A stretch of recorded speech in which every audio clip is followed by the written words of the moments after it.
Hello and welcome to the Keyboard Chronicles, a podcast for keyboard players. I'm super pleased to bring you part 2 of our interview with Adam Holzman.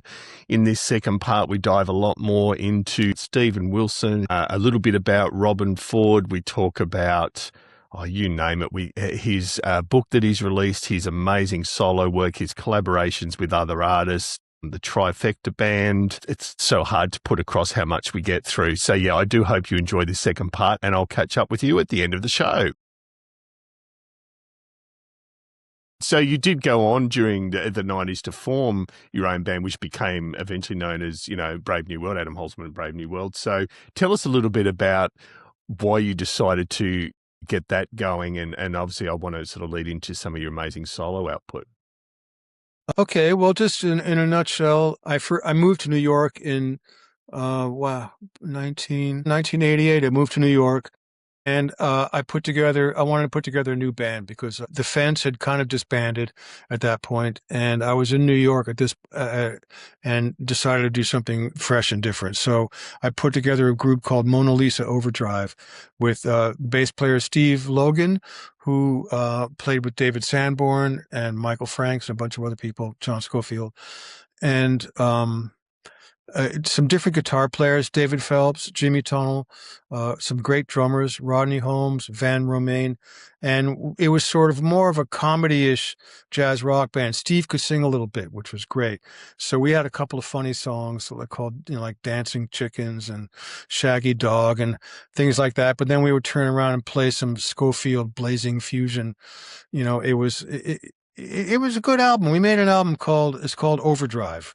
We ended up having legal problems with the name because there was another project also called Mona Lisa Overdrive. So we called the album Overdrive, and that was with Van Romaine on drums and a bunch of the other guys I just named. It's a good record. Ended up morphing into, slowly became a Brave New World.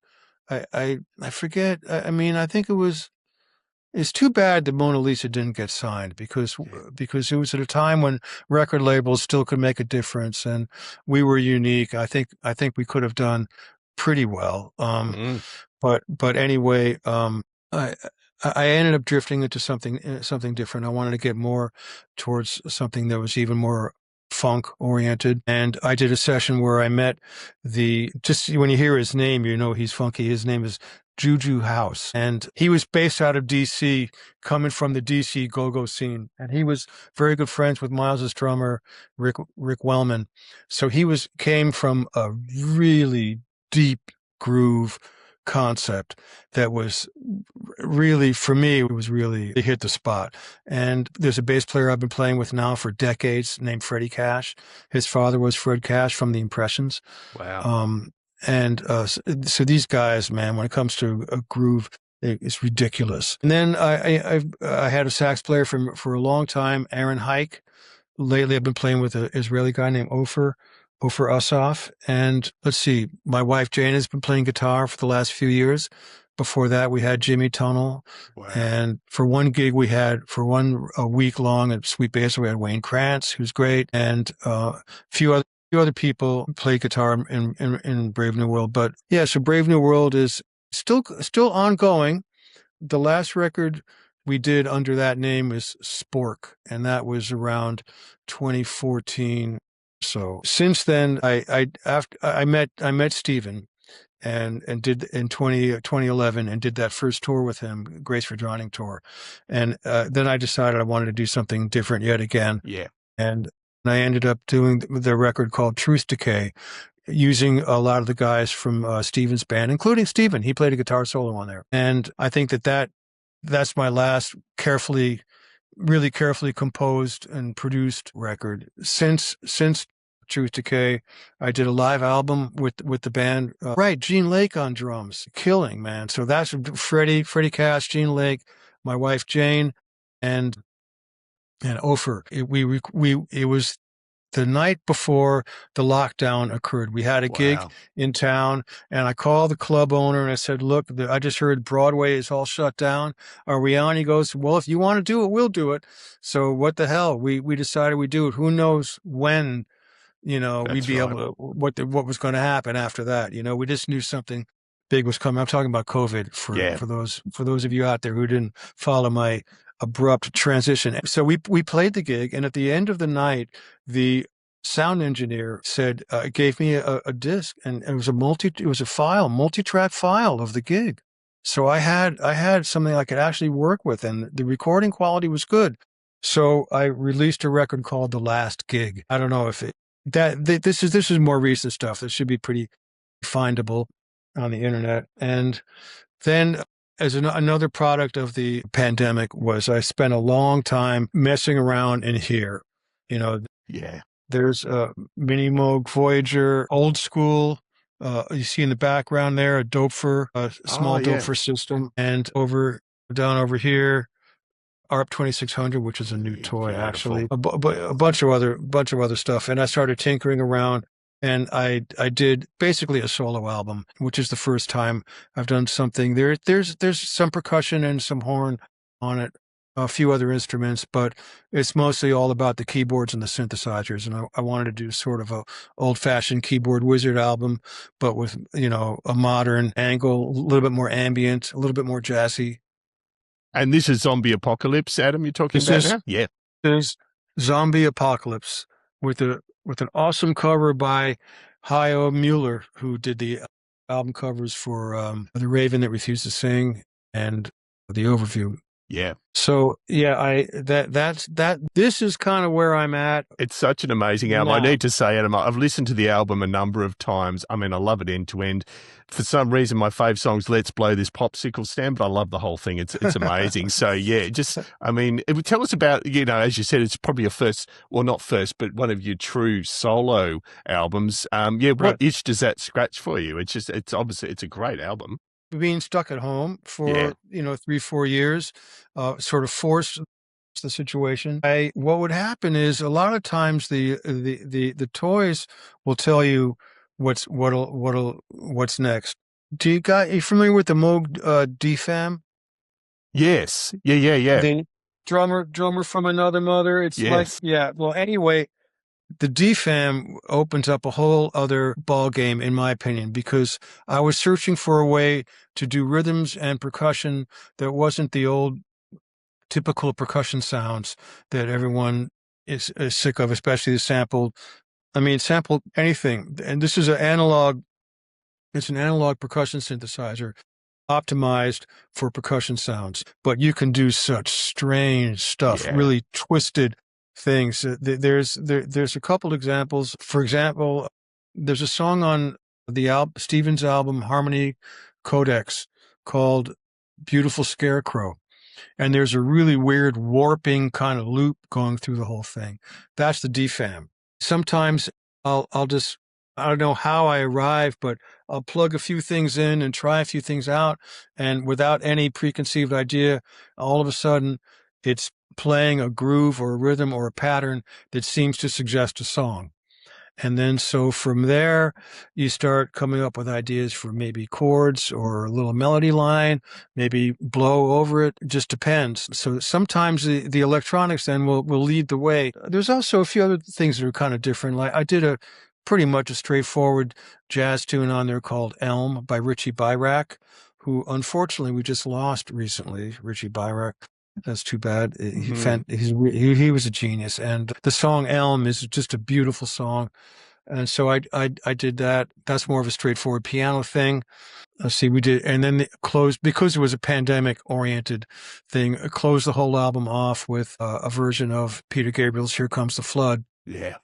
With Randy McStein, one of my partners in crime, doing the vocals. So anyway, and he played guitar on there too. He played like a Frippertronics kind of a McStein-tronics, moody kind of thing. So Here Comes the Flood closes off, and it kind of, the album I think leads to that place. It's a logical place where it goes, and it's definitely for me it's a unique project. I'm not sure what I'm going to do for my next thing. Actually, the next thing on the docket is Trifecta, album number 3. I don't know if you've checked out any of that stuff, but that's sort of more of a throwback, like real old school jazz rock fusion, prog rock with a twisted vocal thing from Nick, which almost makes it into a Zappa-ish kind of zone. No, Trifecta is amazing. And But I was going to, I mean, we might as well talk about that now briefly, Adam. I mean, Trifecta is incredible. It's a trio, isn't it, with Nick and just Craig. Craig. That's right. So tell us a little bit about just how that came about. Obviously, you play with these guys, and we're going to get on to Stephen. There's no doubt about that. But just tell us about how that came about. Well, in a nutshell, we were touring quite a lot during, let's see, I guess it was To the Bone tour. And Stephen does not like to do long sound checks. So he would check his mic, check his guitar, check his keyboard, and pretty much get out of there. But we have to warm up. I can't play that show without warming up or doing some kind of playing before. So we would stick around and start jamming. And sometimes Craig would come up with a really creative drum beat, or Nick would come up with a slick bass line, or we'd have a communal idea, and one of us would grab a phone and capture it, just the raw idea. And then we come home. I guess our last leg was the beginning of 2019. We came home, and about a year later, the pandemic hit. And this was a perfect example of a kind of a pandemic project. Well, we started sorting back through all those little ideas we had. And what was cool about them is that they were ideas that we all spontaneously came up with together. It wasn't like your typical email record where everyone just adds their little part and that's that. This was definitely an organic thing. Plus, we played together so much that it sounded like a real band on the record. It didn't sound like, again, something that we sent out tracks to everyone and people overdubbed their parts. So that was the way the first album went. It was definitely a collective concept, more or less group ideas. And then the second album, they wanted a second album, and that ended up being more composed. But at the same time, I think in some ways it's also more advanced. And it sounds like a third one on the way, which is great. Yeah, third one on the way. I would like to get out and try to play some more. We've only done the one gig on the Cruise to the Edge. So for now, it's been more of a studio project band than a real heavy duty touring band. But all we need is just one hit single, guys, and we can get out there. We can call the shots. That's right. Be like Led Zeppelin. Exactly. No, I love it. And just for the sake of our listeners and viewers that aren't aware of the breadth of Adam's career, and I think most people are, but we haven't even covered, for example, Adam, you've done, I think it was 7 albums with John Pritchard. Just briefly talk to us about that period. Oh, John's a good friend, and most of his projects are aimed at a sort of a wellness, new age kind of thing. And so he those are a lot of them are largely improvised. Sonically is experimental, but musically it's not that experimental. Because I had to, when you're dealing with a lot of visuals, you can't make it too busy. So no, those are really nice projects. I did a lot of stuff with John over the years. I didn't realize it was 7. Wow. Okay. Wow. Yeah, no, they add up.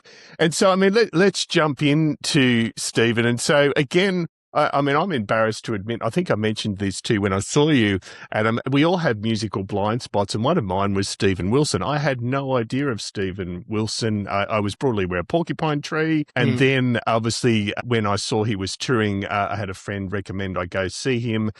The show, as we've talked about, is high energy. It's an incredible show, incredibly diverse, and you had a totally full house, quite rightly, because huge fan base. It just blew my mind, and I've now downloaded the whole discography and just love it to bits. Okay. So it's one of those blind spots that's now been solved. But I'm just interested in what led to you joining in the first place to kick off.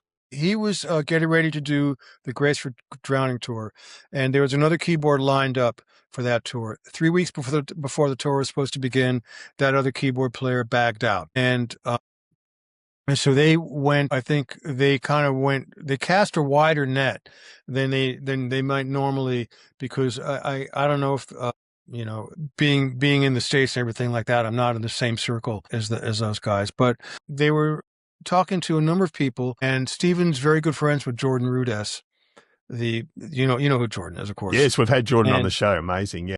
Oh, okay. All right. Of course. Yeah. Great. So anyway, I ended up on a short list of recommendations, and Jordan wrote Stephen an email and said, "Go with Adam. He's the guy." So I was very flattered, and I was really excited and also really a little bit nervous about doing a gig that has to be really, really nailed every night. Not like a jazz gig where you can waffle around, or if you miss the intro, you can come in 8 bars later and it's okay. All that kind of, this was like shit had to be nailed down. And I was a little bit nervous about that. And also I was new to the whole laptop thing. That was when I had been putting it off and finally broke down and got my first MacBook. And I don't know if it was a Pro. It was a 15-inch screen, and it still had the CD player in it. Yeah. But it ran MainStage.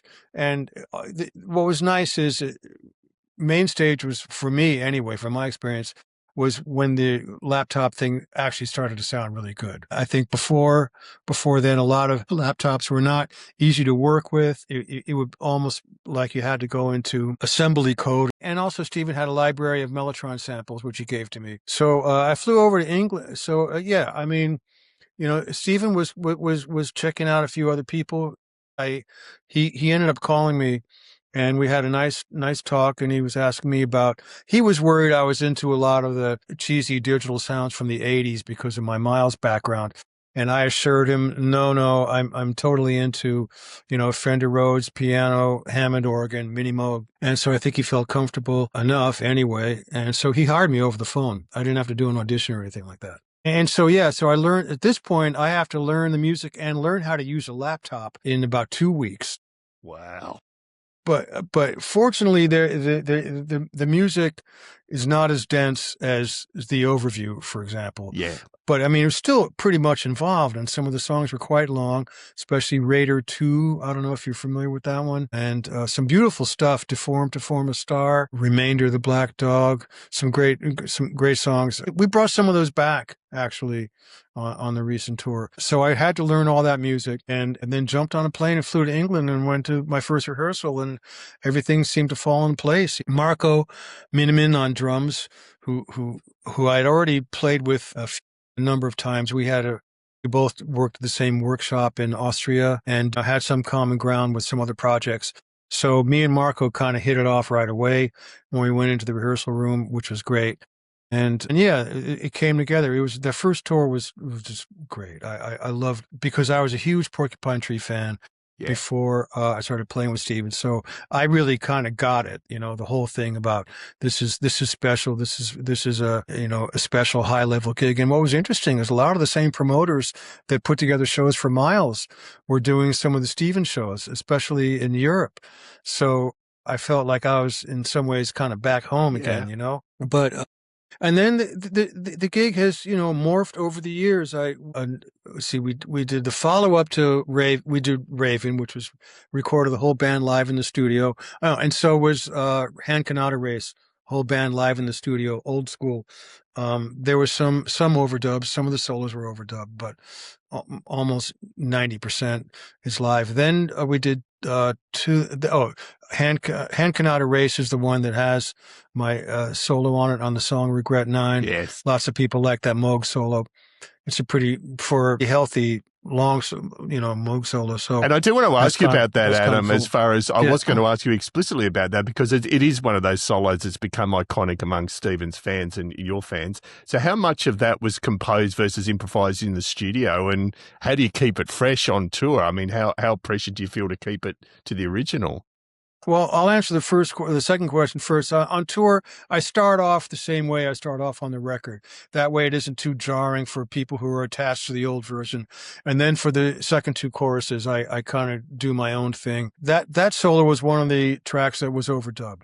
And it is all improvised, but it's two solos. I did two passes, and we cut together. At some point, we cut together the first half of one, the second half of the other.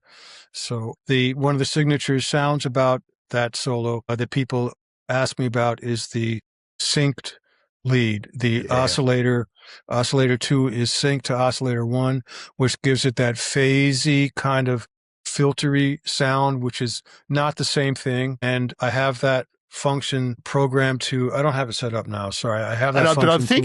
think Adam, you very kindly actually demonstrated it we during the we talked rig about tour. this. I was So talking it's about amazing. Yeah, the aftertouch driving the synced oscillator. Anyway, so we did Hand Cannot Erase, To the Bone, which which was more of a layered record. But I did fly to England and recorded a week of piano parts with Stephen, and then the follow up to that, that I was more involved in, is Harmony Codex. And even though that record was more of a studio record, my function was different. I actually co-wrote a song with Stephen on that called Economies of Scale. And I came up with some chords and a loop, and he wrote a bridge and a few other vamp section and stuff. So that was more of a real collaboration, and a number of soloistic things on Harmony Codex, which just didn't get as much attention because we didn't tour that record. But there's a song called Impossible Tightrope where I play a pretty lengthy, intense Fender Rhodes solo, kind of distorted. And then there's another track, the last track on the record, where I'm playing some sort of very fluid kind of mini Moog soloing near the end of, I'm spacing on the tune. But anyway, there was a lot of space on there for keyboards, and I really think people should check that. That album kind of blew past. We did do a lot of that music. We did like 3 or 4 or 5. Yeah, What Life Brings.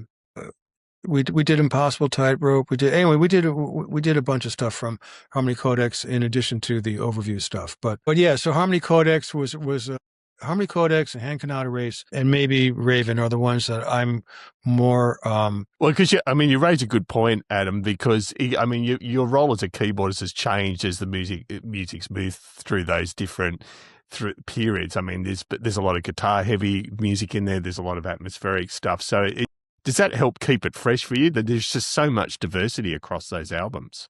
Yeah, there is, and that's one of the things I've always liked about Stephen. Playing with Stephen, is that it calls upon all my skills, because I'll do straightforward part playing on the laptop, and then there'll be atmospheric stuff with specially programmed backwards delays and things like that. And then he'll want me to do jazzy solos, a song like Luminol, where I play, I'm able to think more about Keith Jarrett than so being in a project where all these things are happening at once is really no, it's amazing. Moving on from Stephen a little bit, just being aware of time, I know in 2020 you released a book, Creative Synthesizer Technique, where you really do talk about the importance of building sounds from scratch. So that's obviously still an approach you take that, I think you use the term preset purgatory as far as no one wants. Yeah, I think that's the preset purgatory is when you start searching through all your presets for 5 hours trying to find the right sound instead of just programming it from scratch. But I think the main point of Creative Synthesizer Technique is lots of books will show you how to get sounds or how to get certain sounds. I was attempting to address the issue of, okay, now that you've got the sound, what do you do with it? What's the context? How would you solo over this, et cetera. So it's kind of more about what to do with the sounds than the actual technical creation of the sounds. Although I do go through I cover all the basics, but I try to do that quickly and then get to things like ring modulation, stuff like that. Yeah. Programming wise are more interesting. But anyway. Yeah, we'll be. And also, there was a little homage to my 3 heroes at the back, Jan Hammer, Joe Zawinul, and Herbie Hancock. And those guys are basically, I think, in some ways written a language of synthesizer playing that we still all use, coming from jazz guys. And have you ever had the opportunity to run into Herbie or Jan Hammer? Yes, I have. I've been very fortunate. I did Jan Hammer was given, I don't know if he was given an award, but it was some kind of a tribute concert that he did at B.B. King's in New York. And at the time I was playing in a group called Mahavishnu Project. We played only Mahavishnu orchestra stuff. And it was a really good band led by Greg Bendian with Glenn Alexander and some other killer players. And they basically hired us to be Jan's backup band for his little segment, which was like 3 or 4 songs.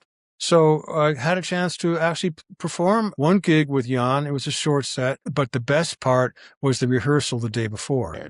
He came over and we hung out and talked, and we heard some great stories. And then we would play the same song like 3 or 4 times, and I would see all the different ways he would play what he was playing. I mean, there's no one that plays like Jan. I mean, I think for Mini Moog, he's the strongest. He's the soloist. He's the man. He's the Charlie Parker of the Mini Moog. Yeah, Herbie, I did. Let's see. There was this many years ago. There was these couple of weird gigs in Italy where Miles was ill and had to cancel. It was 2 concerts, and the local promoter flipped out, saying that if Miles doesn't show up, no one's going to believe that he was ever going to bring him in anyway. It became like some kind of a power play head trip. I don't know what, but anyway, a deal was reached where the band went, Miles's band went, and we would play with a special guest. One night was Herbie Hancock, the other night was Chick Corea. Wow! So we flew over to Italy, and it was basically playing a rough version of our normal show with Miles, but I was again fortunate enough to hang out in Herbie's hotel with him, going over some of the stuff, the music, and messing around and trying to help him get his drum machine working and stuff like that. And so I did have a chance to hang out with Herbie a little bit, and same thing with Chick the next night. Wow. So those kind of experiences, you're making me remember all this stuff. Yeah, that was great. Thought about a lot of this stuff in a long time, but yeah, long story short is I have worked with. I met Joe Zawinul, and I don't think he's not really the kind of guy that jams around with other keyboard players. But I did have a chance to spend a little bit of time with Herbie and. Now, and there's a reason, Adam, and this is my next question, that you do get to meet and work with all these players. Now, aside from your talent and chops and experience, good musicians have to have good non-musical skills. So what do you think are the key non-musical skills like temperament, preparation, and so on that have allowed you to work with all these people in addition to obviously your musical skills?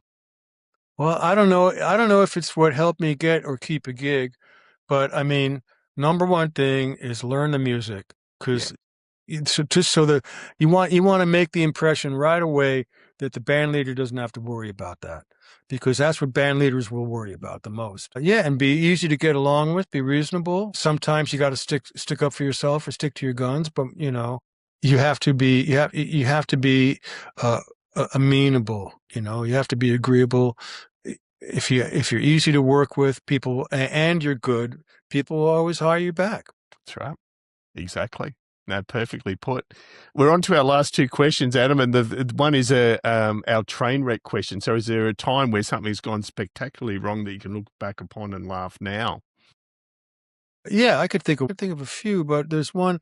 It was the first concert with Wayne Shorter. It's Will Calhoun on drums, Tracy Wormworth on bass, Rachel Z on piano and keyboards, me playing synthesizers, David Gilmour on guitar, not the Pink Floyd David Gilmour, the jazz David Gilmour, and Wayne. And his show was, like I said before, heavily based on orchestral samples and things like that. And the equipment didn't arrive at the first gig. We rehearsed in New York, and they flew all the gear out to LA. And the equipment didn't arrive at the gig until almost 4 or 5 o'clock.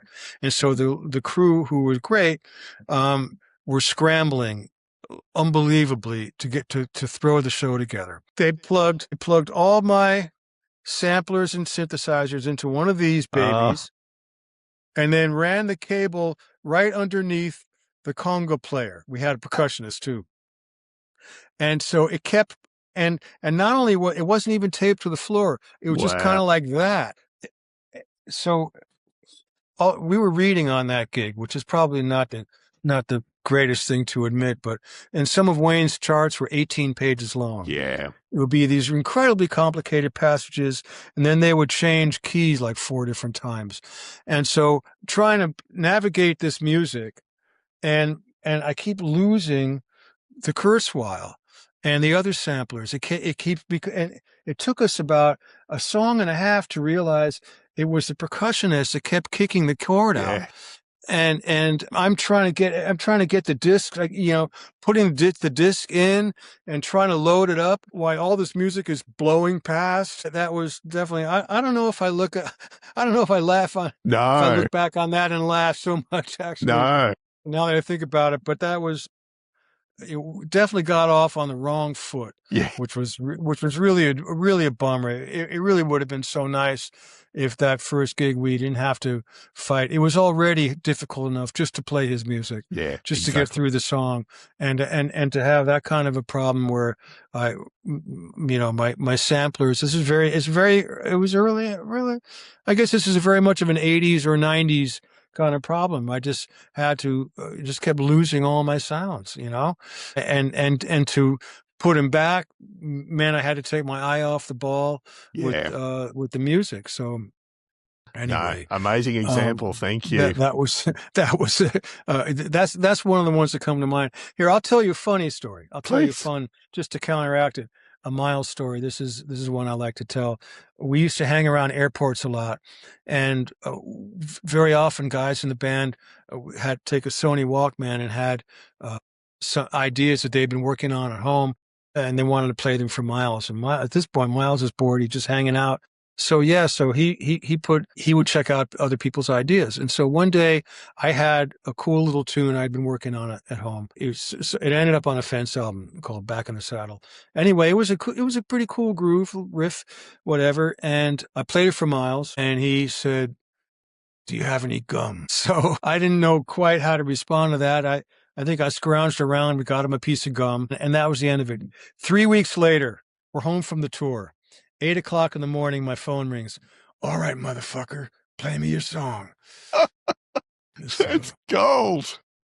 Yeah. And did he end up liking it? Did he end up liking it? Well, he ended up liking it, but he did like it, but we didn't do anything with it, but he did like it, yeah. Yeah, that's amazing. Thank you. And to wrap up, Adam, we have the dreaded Desert Island Discs question. So 5 albums, if you had to take them to a desert island, what? I'm going to do a rock and pop one and a jazz fusion one. Great. Okay. So, here's the 5 for rock and pop. Songs in the Key of Life by Stevie Wonder. Beautiful. Starless and Bible Black. Relayer. Peter Gabriel's album Us. Beautiful. And Rubber Soul. Love it. Love it. And on the jazzier side of things, Billy Cobham's solo album Spectrum. It's his first solo album. It's basically a Bible for mini Moog solos. Jan Hammer's on there. Birds of Fire, Tail Spinning by Weather Report, who I think are in a category all by themselves. I did a deep dive on Weather Report a couple of years ago where I listened to nothing but Weather Report for about 6 months. Wow. And I never got sick of it. It always sounded fresh to me. They were a truly amazing band. Herbie Hancock's album Thrust. Yep. I don't know if you know it. It's the follow-up to Headhunters. Yes. Really funky record, but much more expansive, longer solos, and much more. Well, not much more, but definitely a little bit more experimental in some ways, I guess. Right, and the last one is Chick Corea and Return to Forever, Hymn of the Seventh Galaxy. Yeah. That's a real barn burner. So anyway, yes, those are my. I'm glad I saved that. Those are my desert island discs. Yeah, well, look, if anyone deserves 10 albums to take to a desert island, it's you, Adam. I can't thank you enough. I mean, speaking of level of their own, you're definitely on a level of your own, and it's been an absolute pleasure to both see you in action live and have the pleasure of talking to you for sort of an hour and a half now. I can't thank you enough, and I'm really excited to see. It sounds like there's lots coming up next, and can't wait to see it. I hope so. I'm looking forward to whatever's next. You should come on the Cruise to the Edge. And actually, let's talk briefly about that. And if you don't mind, Adam, because Cruise to the Edge is an iconic thing, and I would love to do it. I do get seasick, but I don't think that's a big issue on Cruise to the Edge because I think it's a nice, smooth trip. It's so huge that you don't feel like you're on a boat, really. So this will be, how many of those have you done now? I know you've just mentioned about doing it with Trifecta, but how many have you done? The first year I did it with my wife's project, Jane Getter Premonition, which I don't know if you're familiar with some of her stuff, but it's almost in a Porcupine meets jazz rock fusion kind of vein. And she loves Mahavishnu and stuff, but then she'll turn around and have a really nice vocal song. So it's a really nice project, Jane Getter Premonition. And I did a solo synthesizer performance the first year I went. The second year, let's see, what was I there for? It was only Jane's group. I didn't do a project, but I ended up sitting in with Stickmen. Tony 11, they had problems. They lost. You heard the story. They had problems. They lost his stick. Oh, wow. They found it later. Fortunately, they found it later, but they lost his stick, and it was put in some storeroom on the boat. No one could find it, and their manager is running around like crazy. And so he asked me if I'd be interested, and I jumped at the chance. So it was me and the rest of Stickmen, Pat Mastellato and Marcus Reuter, played an all improvisational set. Amazing. They went and grabbed SV1 for me, so I played Fender Rhodes, and those guys each had a lot of electronics, so there was a lot of other colors and stuff like that happening. But that was a great night. Really, really fun to do that. So let's see. And you're heading out this year, aren't you? Again? Well, last year we did the Trifecta. Yep. Did a gig there, and then and I am heading out there this time again with just Jane's project. I'm not doing any. Right. Although I'll probably be jamming and hanging out with people and stuff like that. But I'm officially there with Jane's project. Look, it's definitely on the bucket list. And as you know, Adam, I can't thank you enough for your time. It's certainly been a bucket list moment talking to you as well. So we'll definitely keep in touch. Absolutely. Really nice chatting with you, David. Really nice. I had a lot of fun. And there we have it. I hope you enjoyed these two parts. If you've gotten to hearing me talk again, it means you've just had sort of close to 90 minutes of amazing insights into an absolutely brilliant musician. So I cannot thank Adam enough for his time, both during this interview and for the rig tour we did last year. Again, I do recommend you check out the rig tour. He does a brilliant explanation of how he makes what he does work so well technically. And then obviously as a musician, he's on a whole other level, as I mentioned at the end of the show. So cannot thank Adam enough. And if you do have the opportunity next time Stephen Wilson tours, do make the effort. As I mentioned in the show, I had a total blind spot with Stephen, and it's changed my view of music listening to some of his albums. They're incredibly diverse. So highly recommended, and Adam plays a core part of that. So again, thank you for listening. Also, a little bit of news. So we've now set up YouTube channel memberships as a way of hopefully expanding what we do and making it a sustainable part of our growth. So a YouTube channel membership can cost as little as $99 a month. And what it gets you is early access, some members-only content, and there are some other tiers where you also get heads up on future guests, get to ask guest questions, potentially get to jump on a show and actually co-host. We don't do that often, but we do like involving people that express interest in that. So yeah, if you're interested in that, just basically you're seeing the join button below this video. If you're watching, obviously our audio listeners, there's no join button. So, but on our YouTube channel, we are doing YouTube memberships, and it does help us keep doing what we do. So would love your consideration of that. Also, we couldn't do it without our gold and silver supporters, the amazing Tammy Catcher from Tammy's Musical Stew. Thank you, as always, Tammy, for your ongoing support. The lovely Dewi Evans from the not-so-sunny land of Wales this time of year. Thank you, sir, as always. Dave and the team at the musicplayer.com forums, particularly the Keyboard Corner, and the amazing, I think I've used amazing about 28 times in this outro, the amazing Mike Wilcox from Midnight Mastering. He is brilliant. He does a great job for a really reasonable price if you need your own work mixed and mastered. Don't trust the AI for that. Use Mike. So yeah, again, thank you for listening. We'll be back in a couple of weeks, and until then, keep on playing.